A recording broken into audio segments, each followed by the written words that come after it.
How do you lead a board of directors? The board chair, as a distinct working job in a company, is pretty recent.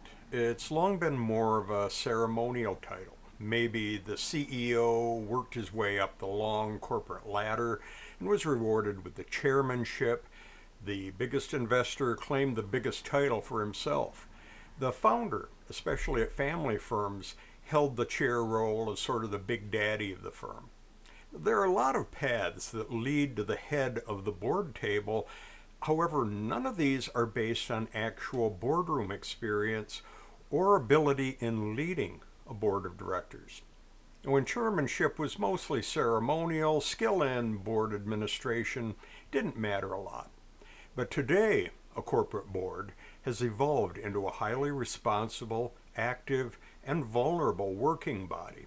It demands an independent leader who can manage heavy workflows, coordinate committees, guide close work with management, and assure all of the legal disclosures. But the board chair also has to master a very tricky, informal job description. The independent board leader of today has an impressive title, but very little in the way of formal powers or resources. The chair likely has no dedicated office, budget, or staff. The chair is a part-timer with very limited exposure to the day-to-day functions of the company or its executives.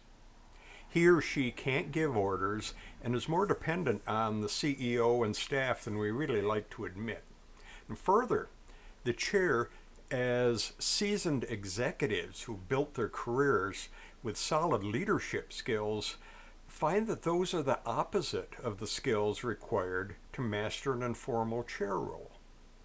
Rather than giving orders, you only have empathy, persuasion, respect, and emotional intelligence in your toolkit. Solid, practical training for board chairs is something that's urgently needed, yet it's very hard to find. Much more is going to be required. I'm Ralph Ward from the Boardroom for February.